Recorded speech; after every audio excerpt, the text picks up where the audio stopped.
નમસ્કાર,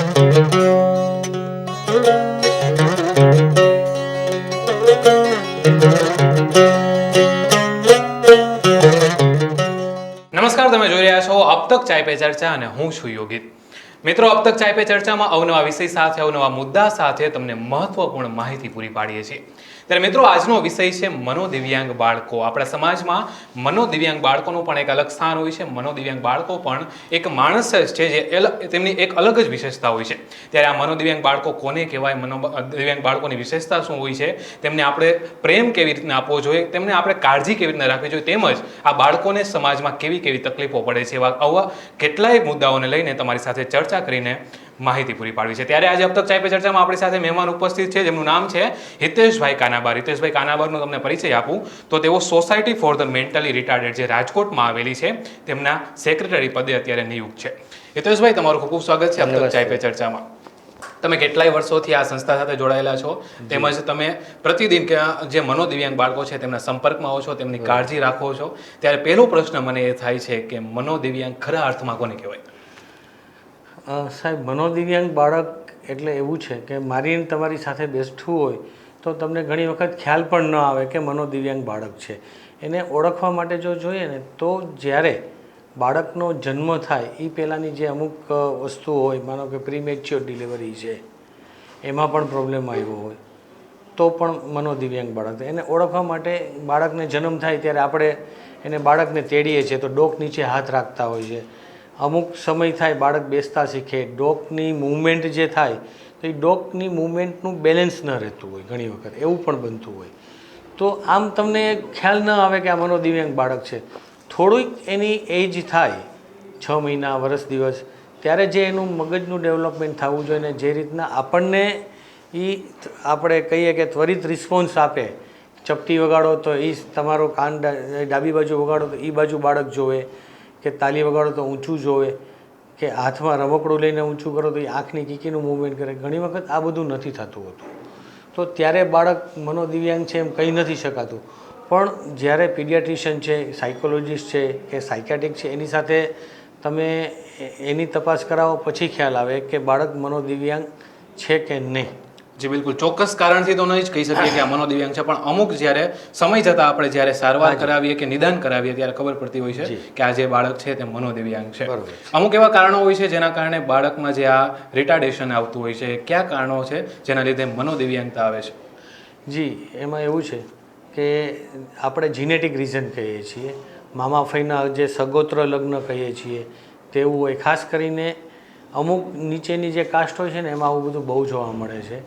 પ્રેગ્નન્સી દરમિયાન premature delivery થાય અથવા તો ત્યારે જે દવા લીધી હોય એનું રિએક્શન આવે. આપણે ઘણી વખત વાંચતા જોઈએ છીએ નોર્મલ રૂટીનમાં કે ભાઈ તમારે બાળકની માતાએ છે તો અમુક વસ્તુથી આઘું રહેવું જોઈએ, અમુક ખોરાક લેવો જોઈએ, એ બધું ન થતું હોય. બાળકની નાળ ગળામાં વીંટાળાઈ જાય અથવા ફોર્સ ઓફ ડિલિવરી હવે તો બહુ ઓછી થઈ ગઈ છે. ચીપિયાથી બાળકનું જે આપણે ડિલિવરી કરાવીએ ત્યારે પણ થાય, અથવા બાળકના જન્મ પછી એપિલેપ્સી આવે, બાળક તરત રોવે નહીં, આપણે થપથપાવીને રોવડાવતા હોય છે ઘણી વખત પરાણે. એનું રીઝન જ આ છે કે એને બાળકની બધી ચેતનાઓ જાગૃત થાય.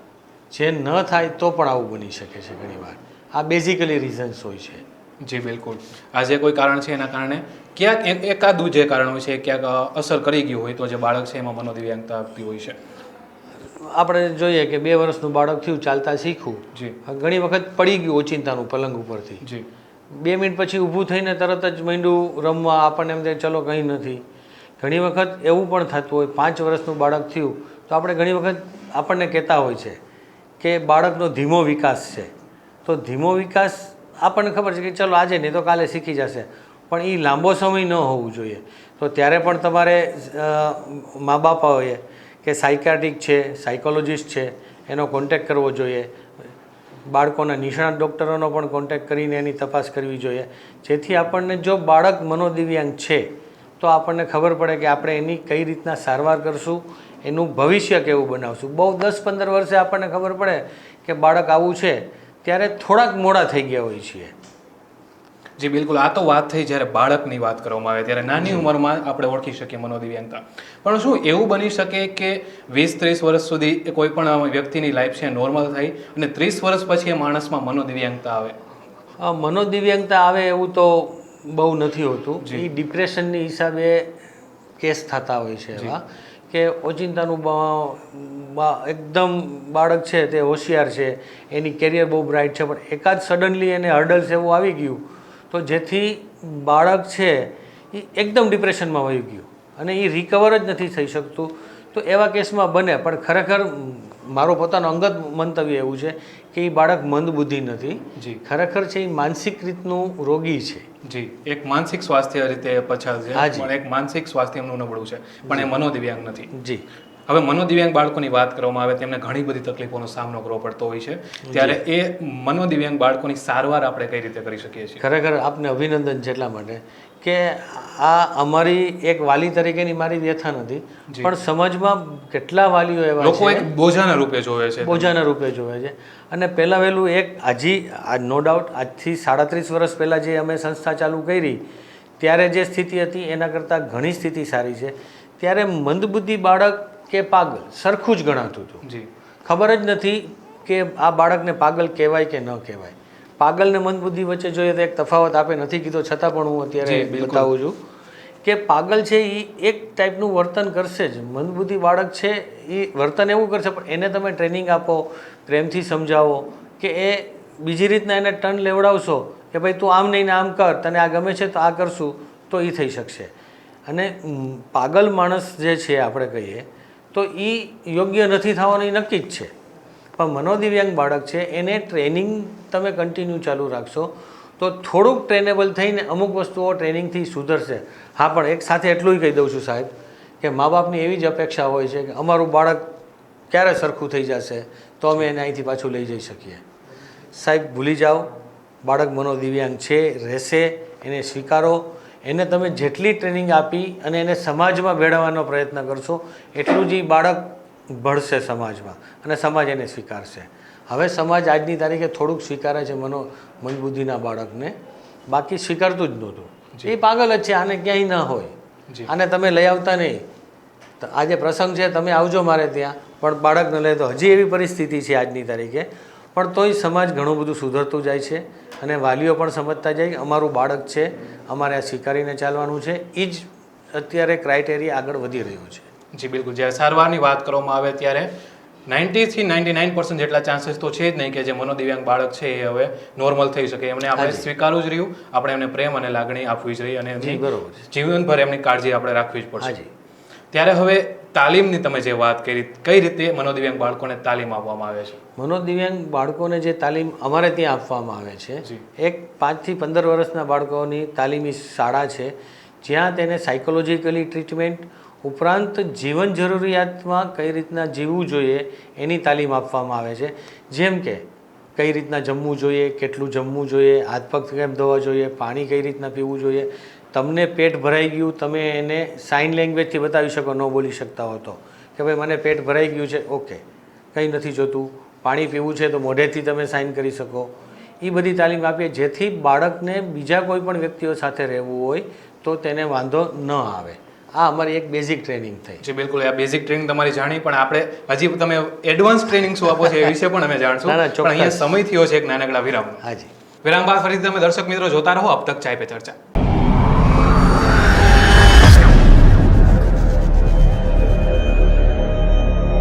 सॉल्व करना है 20 सेकंड में। मैडम इतना जल्दी कैसे होगा? तो सीखो, वरना उस जैसे बन जाओगे होपलेस। तुम इतने इंटेलिजेंट हो तो कॉम्पिटिटिव एग्जाम क्यों नहीं देते? जब क्वालिटी हो साथ तो कंपटीशन क्यों? Here is a Dunkin' and Wafers.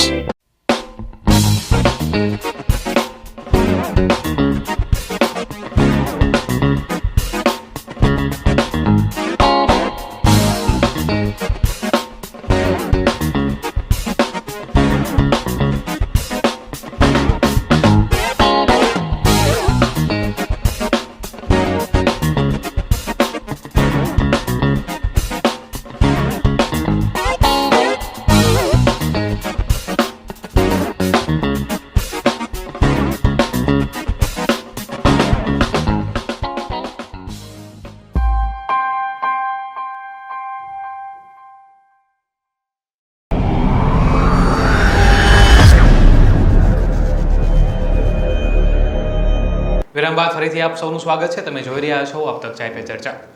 Jiteshbhai, વિરામ પહેલા તમે જણાવ્યું હતું કે આ જે મનોદિવ્યાંગ બાળકો છે તેમની તાલીમ આપવામાં આવે છે અને તાલીમથી તેઓ લોકોને આપણે પગભર કરી શકીએ છીએ. ત્યારે તમે કઈ રીતની તાલીમ આપો છો એ જણાવો ને વિગતવાર. જે મેં શરૂઆતમાં જેમ જણાવ્યું એમ 5 થી 15 વર્ષના બાળકો માટેની જે અમે પ્રાથમિક તાલીમ આપીએ છીએ તમને કીધું, પણ સાથે સાથે એક બાબતનો ઉમેરો કરું છું એમાં કે મા બાપે પણ ઘરે અમે જે તાલીમ આપતા હોઈએ એનો પણ પાછળ પ્રયત્ન કરવો પડે કે અમે જે એને કહીએ છીએ મા બાપને કે ભાઈ એને જમવામાં તમે ફિક્સ જ કરી દો. કારણ કે એટલા માટે કે એ જો બહુ ઓવર ખાશે, એને ખબર નથી કે મારે કેટલું પેટ ભરાઈ જાય છે ખાવાથી, તો તમે એક એની સિસ્ટમ બનાવી દો કે ભાઈ 4 રોટલી સવારે નાસ્તામાં, 1 ભાખરી બપોરના નાસ્તામાં અને સાંજના. તો એની જિંદગી પાછળની જે જિંદગી કહી છે ને આપણે, એ બહુ સારી જશે. બીજું અમે જે આપીએ છીએ એક વસ્તુ બધા મા બાપને ખાસ વિનંતી કે તમે જ્યારે અમારે ત્યાં આવો છો, કોઈ પણ રાજકોટની બીજી સંસ્થા કે ભારતમાં ક્યાંય પણ જાઓ, તો તમારી એક જ અપેક્ષા હોય છે કે અમારું બાળક નોર્મલ ક્યારે થશે, અમે એનામાં આટલું ડેવલપમેન્ટ ક્યારે જોશું. સાહેબ, આપને એક નમ્ર વિનંતી છે કે આપ તે બધી બાબતને ભૂલી જાઓ. ખાલી એટલું જ યાદ રાખો કે અમારું બાળક આગળ કેમ વધશે, કેટલું આગળ વધશે તે નહીં. ખાસ જો આવું તમે રાખશો તો તમને બાળકની ખૂબ જ પ્રગતિ દેખાશે, બાકી નહીં દેખાય. અમે ત્યાં અમને વાલીઓ એમ આવીને કહે સાહેબ કે આને અક્ષર જ્ઞાન આપશો, શું તાલીમ આપો છો?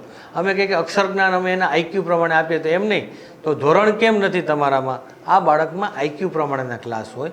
માઇલ્ડ મેન્ટલ રિટાર્ડેશન હોય, ટ્રેનેબલ મેન્ટલ રિટાર્ડેશન અને સિવિયર હોય. માઇલ્ડ, મોડરેટ ને સિવિયર, આ 3 ટાઈપ હોય છે. જેમાંથી સિવિયર બાળક હોય છે એ બહુ હાઈપર હોય, કંઈક ને કંઈક એક્ટિવિટી કરવા જ જોઈએ એને આખો દિવસ, બેસી શકે નહીં.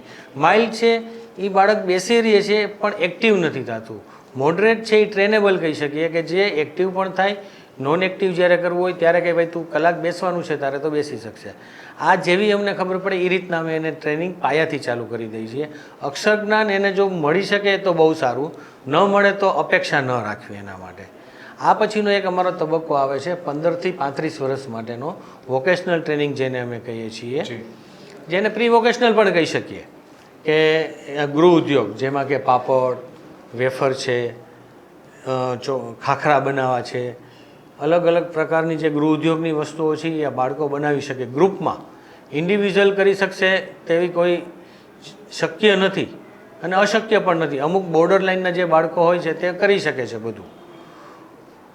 એના માટે અમે અલગ અલગ આપીએ. મીણબત્તી બનાવી છે, અગરબત્તી બનાવી છે, હેન્ડીક્રાફ્ટની આઇટમ છે, કિચન્સ છે, તોરણ છે, મેટીના પાઉચ છે, પર્સ છે, આ બધું બનાવતા હોય છે અમે લોકો ત્યાં. એ બધા બનાવવાની તાલીમ પણ તમે આપો? યસ, તાલીમની સાથે એને ત્યાં વેચાણ પણ કેમ થાય એની પણ અમે એને તાલીમ આપીએ છીએ. ત્યારે પ્રશ્ન એ થાય છે, એ તાલીમ આપવી કેટલી અઘરી પડે છે તમને? સાહેબ, મને પૂછો ને, નો ડાઉટ અમે પાયામાં છીએ એટલે મને બધી ખબર પડે. અમારા શિક્ષકોને પૂછો કે અમારા આયાબેનને પૂછો તો એને ખબર જ હોય કે આ કેટલું અઘરું પડે. અને મારી દ્રષ્ટિએ હું એને હેમરિંગ પ્રોસેસ કહું છું. એકને એક વસ્તુ વારંવાર એને કરાવી કે ભાઈ તારે મીણબત્તીમાં દોરી આવી રીતના બાંધવાની છે. રોજ એને અડધી કલાક થઈને પાછું ટીચર કહે કેમ બેટા ત્યાં આમ દોરી બાંધી છે, કર. ક્યારેક ખીજાઈ નહીં કહે. ઘણા મા બાપને એને આજના જમાનામાં આપણે કહીએ છીએ કે ફ્રીડમ હોવું જોઈએ, છોકરા ઉપર કોઈ જાતનું મારપીટ ન હોવી જોઈએ, એક્સેપ્ટેડ. પણ થોડુંક તો બાળકો ઉપર આપણે કંટ્રોલ રાખતા હોય.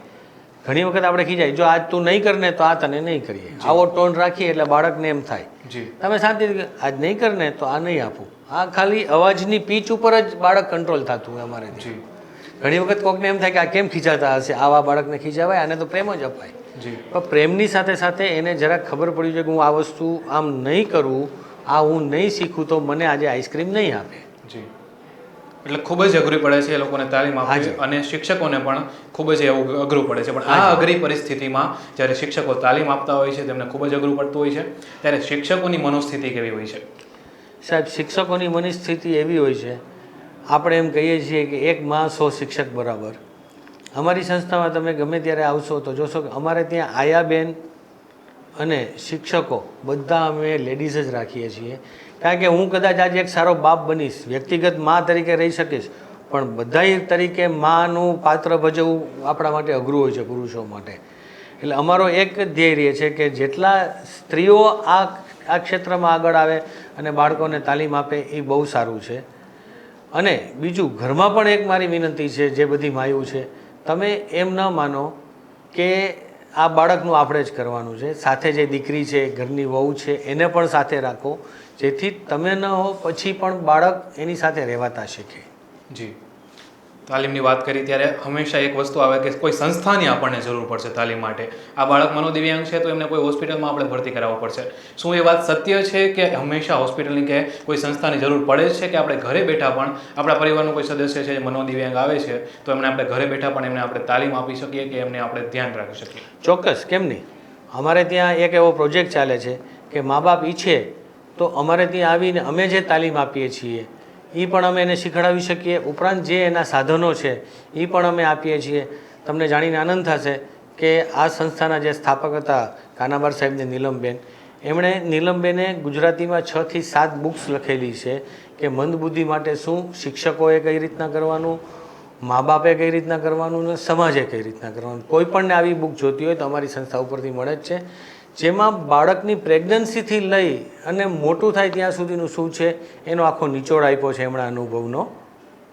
જી બિલકુલ. આ પુસ્તક વાંચવાથી કે એ જ્યારે વાંચવામાં આવે કે જ્યારે નિભાવવામાં આવે ત્યારે લોકો ઘરે બેઠા પણ મનોદિવ્યાંગની સારવાર કરી હાજી, શકે છે. અને જરૂર પડે તો અમે હોમ વિઝિટ પણ કરીએ છીએ. જી કદાચ કોઈ પણ વાલી એમ કે ભાઈ અમારા બાળક માટે તમે ઘરે આવો તો ટીચરને મોકલો તમે, તો અમે મોકલી શકીએ છીએ.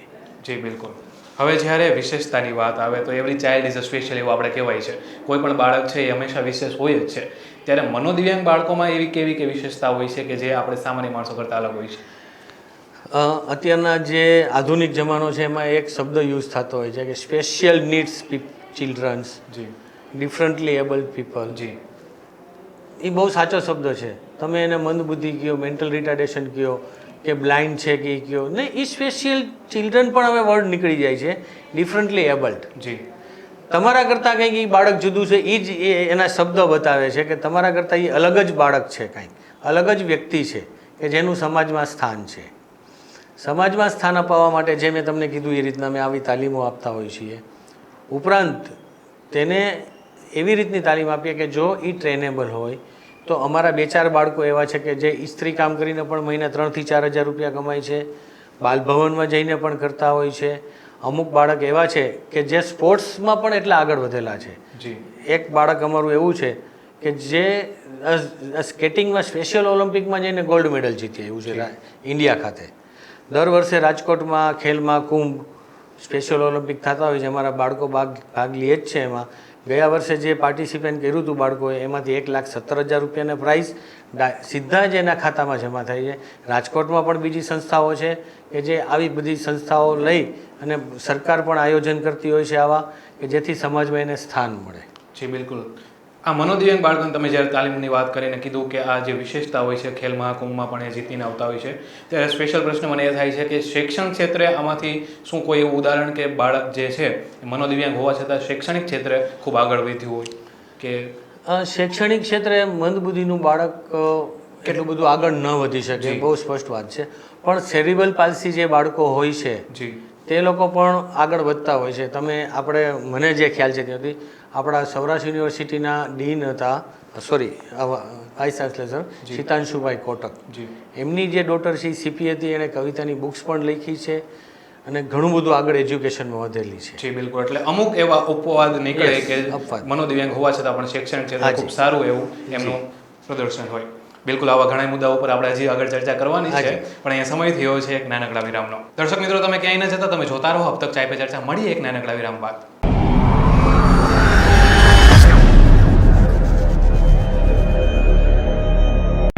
सॉल्व करना है 20 सेकंड में। मैडम इतना जल्दी कैसे होगा? तो सीखो, वरना उस जैसे बन जाओगे होपलेस। तुम इतने इंटेलिजेंट हो तो कॉम्पिटिटिव एग्जाम क्यों नहीं देते? जब क्वालिटी हो साथ तो कंपटीशन क्यों? Here is a Namkeen and Wafers.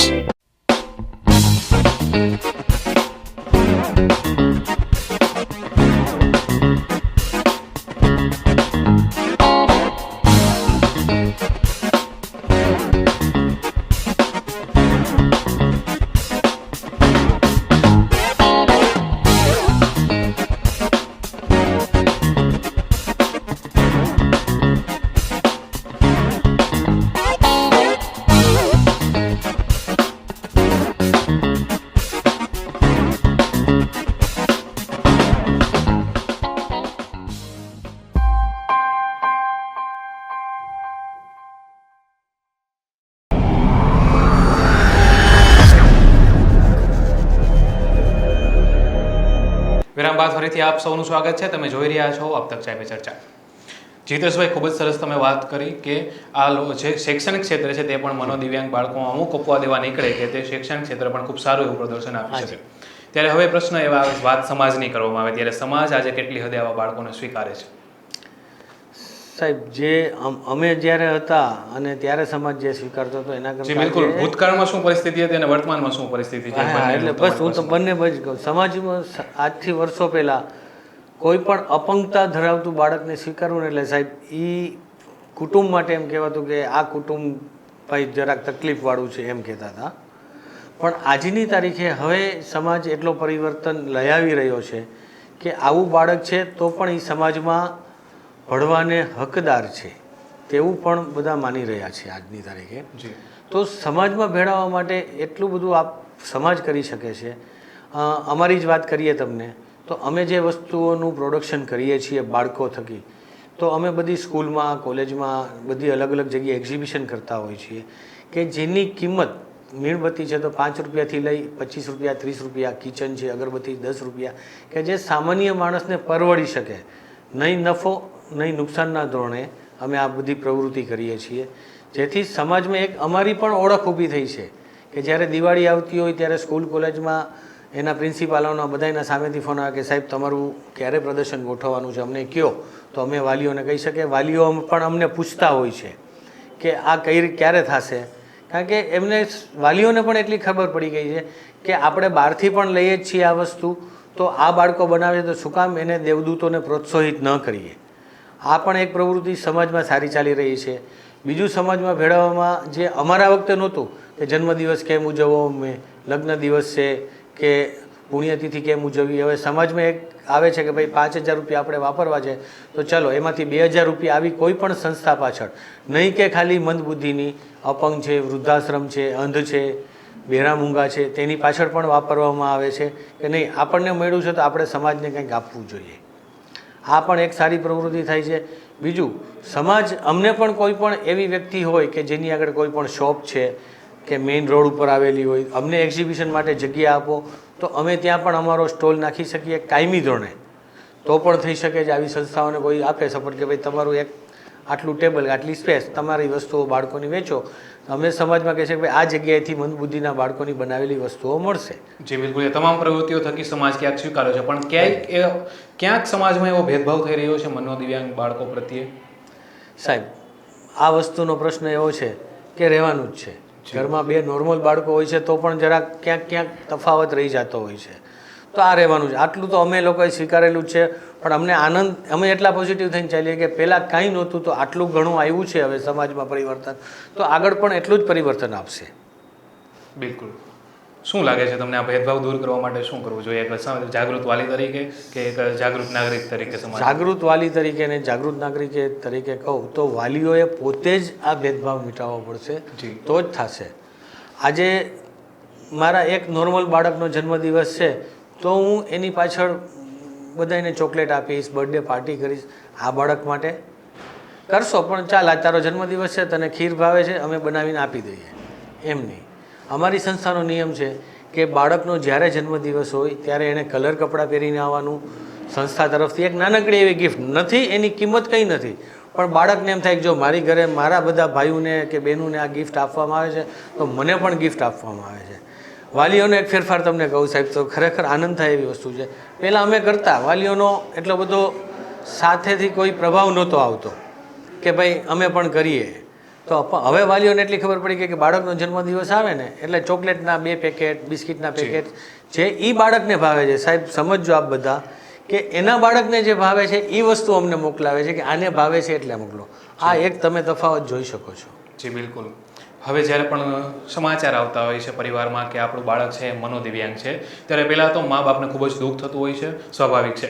પણ ત્યારે આજે મનોદિવ્યાંગ બાળકની પછી સારવાર કરવાની વાત આવે, તાલીમ કરવાની આવે, એમને ઉછેરવાની વાત આવે ત્યારે મા બાપને કઈ કઈ જાતની તકલીફોનો સામનો કરવો પડે છે? હા સાહેબ, મા બાપને ઘણી બધી તકલીફનો સામનો કરવો પડે છે. કોઈ પણ ઘરમાં કુટુંબમાં પ્રસંગ છે તો એમ કહેવામાં આવે કે ભાઈ બાળકને તમે આવો, વાંધો નથી, કાં બાળકને ઘરે મૂકીને આવજો અથવા સચવાય એવી વ્યવસ્થા કરીને આવજો. આવું પહેલાંના સ્ટેજમાં હતું. હવેના આજના તારીખના સ્ટેજમાં એવું છે સાહેબ કે એમ કહે છે વાંધો નહીં એને લઈને આવજો પણ એને તકલીફ ન પડે ઈ જોજો. ફેર આટલો જ પડ્યો છે. પણ તમે વિચારો કે હવે સમાજ અથવા કુટુંબીજનો બાળકને સ્વીકારતા થયા છે કે ભાઈ આપણા કુટુંબમાં બાળક છે તો આપણે નહીં સ્વીકારીએ તો બાકીનો સમાજ કેમ સ્વીકારશે. આ વાલીઓ પછી કુટુંબમાં પહોંચ્યું છે, કુટુંબમાંથી સમાજમાં પહોંચ્યું છે, તો પૂરેપૂરા વિશ્વમાં એક વસ્તુ આવી જશે આજે નહીં તો કાલે, કે જેથી મનોદિવ્યાંગ બાળક કે કોઈ પણ જાતનું ડિસેબલ્ડ પર્સન છે એના માટેનો ભેદભાવ ઉઠાય છે. સરકાર પણ એટલા જ પ્રયત્નો કરે છે, સમાજ પણ એટલા પ્રયત્નો કરે છે કે જેથી કરીને આવું બાળક સમાજમાં પડે. એને તમે રોજગારી પણ આપી શકો સાહેબ. મારે ત્યાં એવા બાળકો છે કે જેને તમે નાનું મોટું કામ આપશો તો મહિને 3-4 હજાર રૂપિયા ઇઝીલી આપશો તો એને એમ થશે કે અમે કંઈક કરીએ છીએ ને અમારા મા બાપને પૈસા આપીએ છીએ. જી, પગભરની તમે વાત કરી ત્યારે એ પણ જણાવી દો કે સમાજમાં કઈ રીતને એમને તાલીમ આપવામાં આવે છે મનોદિવ્યાંગ બાળકોને કે જેથી એ પોતાની રીતે પગભર થઈ શકે. હાજી, મેં તમને જેમ પહેલાં કીધું કે અમારું સાસરે વિભાગ છે વોકેશનલ ટ્રેનિંગ સેન્ટર, જેમાં અમે એને રોજગારલક્ષી તાલીમ આપીએ છીએ કે અગરબત્તી કેમ બનાવી, મીણબત્તી કેમ બનાવી. આ બધા ગૃહ ઉદ્યોગો છે કે જે ઘરે બેઠા બેઠા પણ ઘરના નાના ભાઈ બહેન પણ સાથે બેસીને એને મદદ કરે તો એ ઉદ્યોગ થઈ શકે. દિવાળી આવે છે, તમે મીણબત્તી છે ઘરે બનાવો, એના રબરના મોલ્ડ આવે છે, બહુ સસ્તા આવે છે, મોંઘા નથી આવતા. ભલે ને તકલીફ પડશે શરૂઆતમાં 1 વર્ષ આપને, બેઠા છીએ અમે લોકો, આવો અમારી આગળ, અમે તમને એનું પૂરેપૂરું માર્ગદર્શન આપશું, તમે અમને બનાવીને આપો. ચલો, વાલીઓ પણ અમને બનાવીને આપશે તો અમે તે પણ એક્ઝિબિશનમાં મૂકી શકીએ અમારા કે ભાઈ મંદબુદ્ધિના બાળકો આ વસ્તુઓ બનાવે છે અને અમે એનું સેલ કરીએ છીએ. જી બિલકુલ. વાત પગભર બનાવવાની આવે ત્યારે તાલીમ આપવાથી એમને બનાવી તો શકીએ છીએ, પણ એ મનોદિવ્યાંગ બાળક જે હોય છે એને કેટલું અઘરું પડે છે પગભર બનવું? સાહેબ, મનોદિવ્યાંગ બાળકને એવું છે, આપણામાં એક છે છોડને જ્યારે કુમળો હોય ને ત્યારે જેમ વાળો તેમ વળે. જી, ગુજરાતીમાં એક આવી કહેવત હોય છે, છોડને વાળો તેમ વળે. બાળકને તમે શરૂઆતના જ સ્ટેજથી જો તાલીમ આપવાનું ચાલુ કરશો તો એ બાળક આગળ જતાં ઘણો સારો થશે. અત્યારના ઘણા આ જે કોવિડનો પીરિયડ છે તો મા બાપના ફોન આવતા હોય અમને કે સાહેબ બાળક ઘરમાં સાવ ઓલું થઈ ગયું છે, કાંઈ ખાતું પીતું નથી અથવા તો બહુ જ ખાય છે, તો તમે તમારી આપણું તાલીમ કેન્દ્ર ચાલુ કરો. પણ અત્યારના સંજોગોમાં થઈ શકતું નથી. તો એને તમારે મોટિવેટ કરવું હોય તો અમારી આગળથી સાધનો લઈ જાઓ, તમે ઘરે પણ એને કરાવી શકો છો, જેથી એને એવો માહોલ મળે કે ચાલો હું કોઈ પણ તાલીમ કેન્દ્રમાં ગયો છું ને મને આ થાય છે. એટલે બાળક ઓટોમેટિક જે હાઈપર થઈ ગયું હશે કે જે બહુ સિવિયર એક્ટિવિટી કરતું હશે એમાં ફેર પડી જશે. જી બિલકુલ. હવે જ્યારે મદદની વાત આવે, જ્યારે પણ કોઈ વાલીને ખબર પડે કે મારું બાળક મનોદિવ્યાંગ છે, ત્યારે એમનું પહેલું સ્ટેપ કેવું હોવું શકે? જ્યારે ખબર પડે છે ત્યારે એમણે પહેલાં વહેલો સંપર્ક નજીકના ડૉક્ટરનો કરવો જોઈએ કે જેથી બાળક કેવું છે એમને ખ્યાલ આવે ને અથવા ડૉક્ટરો માર્ગદર્શન આપી શકે. એક આ બહુ સામાન્ય સ્થિતિની વાત થાય, પણ જ્યારે ખબર પડી જાય કે આપણું બાળક આવું છે તો એને તાલીમ ક્યાં આપવી, એની સંસ્થાઓ કઈ કઈ જગ્યાએ છે, કઈ જગ્યાએ હોસ્ટેલ છે, ક્યાં શું છે, છોકરીઓ માટેનું અલગ તાલીમ કેન્દ્ર છે કે શું છે, તો આવી સંસ્થાઓ વિશેની માહિતી અમારી સંસ્થામાંથી તો છે જ બધી, આખા ગુજરાતની આખા ઇન્ડિયાની મળી શકે. પણ દરેક જિલ્લામાં ગુજરાત સરકાર સમાજ સુરક્ષા ખાતું કરીને એક વિભાગ ચલાવે છે જ્યાં ફક્ત દિવ્યાંગો માટેનું જ કામ થાય છે. કોઈ પણ જાતના દિવ્યાંગ હોય અને વૃદ્ધાશ્રમ હોય એના માટેનું બધું જ કામ ત્યાં થાય છે. તો દરેક જિલ્લાની જિલ્લા સમાજ સુરક્ષા કચેરી હોય છે, ત્યાં જઈને આપ એનો સંપર્ક કરી શકો છો, કોઈ પણ સંસ્થાની માહિતી મળે. ઉપરાંત સરકારની જે પણ યોજનાઓ છે, સંત સુરદાસ યોજના છે, સ્કોલરશીપો છે, એને સાહેબ નહીં માનો, સરકાર, ગુજરાત સરકાર તાલીમ માટેના સાધનો પણ ફ્રી અપાવે છે. જી, કે ભાઈ એને સિલાઈ મશીન ફાવે છે એની તાલીમ પણ અપાવે, એનું પ્રમાણપત્ર મેળવ્યા પછી એને સિલાઈ મશીન પણ અપાવે છે અને રોજગારી માટેની કરતી હોય છે. તો આ બધી જ જાતની માહિતી સમાજ સુરક્ષા કચેરીમાંથી મળે. ઉપરાંત અમારા જેવી રાજકોટમાં 7-8 સંસ્થાઓ છે તે પણ આપી શકશે. આપ એનો પણ સંપર્ક કરી શકો છો. અથવા અત્યારના જમાનામાં બધાય નાનો હોય કે મોટી વ્યક્તિ હોય સ્માર્ટફોન વાપરતું જ હોય છે. ગૂગલ પર પણ આપ સર્ચ કરો કે ભાઈ મેન્ટલી રિટાર્ડેડની ઇન્સ્ટિટ્યૂટ રાજકોટમાં ક્યાં છે, બધી જ માહિતી મળશે સાહેબ. અને આપ ગમે ત્યારે અમારી Rajkot society for the mentally retarded સ્નેહનિર્જર સંસ્થાનો સંપર્ક કરશો તો પણ મળી શકશે આપને. અને વધારે પણ કંઈ પણ જોતું હોય, તાલીમ એડવાન્સ જોતી હોય કે એના માટેના નોર્મલ ટીચર્સ હોય છે એને પણ તાલીમ મળી શકે છે, એના સ્પેશિયલ કોર્સિસ થાય છે સાહેબ. જી, કે સ્પેશિયલ બીએડ થતું હોય છે એનું. ભાવનગરમાં PNR સોસાયટી કરાવતી હોય છે, અમદાવાદમાં પણ છે, આંબેડકર યુનિવર્સિટીમાં પણ આવા કોર્સ થાય છે કે જે અમારે લોકોને સ્પેશિયલ ટીચર્સની જરૂર પડતી જ હોય છે કે જે અમારા વખતમાં નહોતા મળતા સાહેબ. અમે બહુ બધા હેરાન થયા છીએ, પણ હવે આવા કોર્સિસ થાય છે કે જેથી આ બાળકોને ટ્રેનિંગ આપવી બહુ ઇઝી થઈ જાય. જી બિલકુલ, અને ક્યાંક સમાજમાં પણ એ એક પોતાનું સ્થાન મેળવી શકે અને કોઈ એની સાથે ભેદભાવ ન થાય, એમને એનો સારો એવો ઉછેરને એની કાળજી લઈ શકીએ. જી બિલકુલ હિતેશભાઈ, તમે આજે અબ તક ચાય પે ચર્ચામાં ઉપસ્થિત રહ્યા અને ખૂબ જ સારી એવી માહિતી આપી. મનોદિવ્યાંગ બાળકોને ઉછેર કેવી રીતના કરવો જોઈએ, કેવી કાળજી રાખવી જોઈએ, તેમની સાથે આપણું વર્તન કેવું હોવું જોઈએ, કેટલો પ્રેમ આપવો જોઈએ, તે માટે ખૂબ ખૂબ આભાર. જે તમે એક જ મિનિટમાં અમારી વાત કહું પાછી, તમે જે સમાજમાં ભેળવવાની વાત કરી છે એની શરૂઆત આપે કરી છે. જી, આની પહેલાં પણ અમને લોકોને આવી સંસ્થાઓને સારું સ્થાન આપો છો આપના ન્યૂઝ ચેનલ સમાચારમાં. આજે આપે અમને બોલાવીને પણ એક સમાજમાં દાખલો બેસાડ્યો કે આવી સંસ્થાઓને પણ આપણે આગળ કરો તો જેથી ખ્યાલ આવે. એ બદલ પણ આપ બધાનો આભાર. Thank you. તો મિત્રો, આજે અબ તક ચાય પે ચર્ચામાં આપણે ચર્ચા કરી મનોદિવ્યાંગ બાળકો ઉપર. આપણે વાત કરી કે મનોદિવ્યાંગ બાળકો પણ એક વિશેષતા ધરાવે છે, તેઓ પણ સમાજમાં એક આગવું સ્થાન હોય છે તેમનું. આપણે મનોદિવ્યાંગ બાળકો સાથે કોઈ ભેદભાવ કરવાની જરૂર નથી. જો તેમને યોગ્ય તાલીમ આપવામાં આવે તો તેઓ પણ પોતાની રીતે પગભર થઈ શકે છે અને સમાજમાં એક સ્થાન મેળવી શકે છે. મિત્રો, આવા જ અવનવા વિષય સાથે તમને ફરીથી મળીશ. ત્યાં સુધી હું યોગિત રજા લઉં છું. તમે જોતા રહો અબ તક. નમસ્કાર. આવા જ અવનવા વિડીયોઝ માટે અબ તકની ચેનલને સબસ્ક્રાઇબ, લાઇક અને શેર કરતા ના ભૂલશો. આ જ રીતે જોડાયેલા રહો અબ તક સાથે. ધન્યવાદ.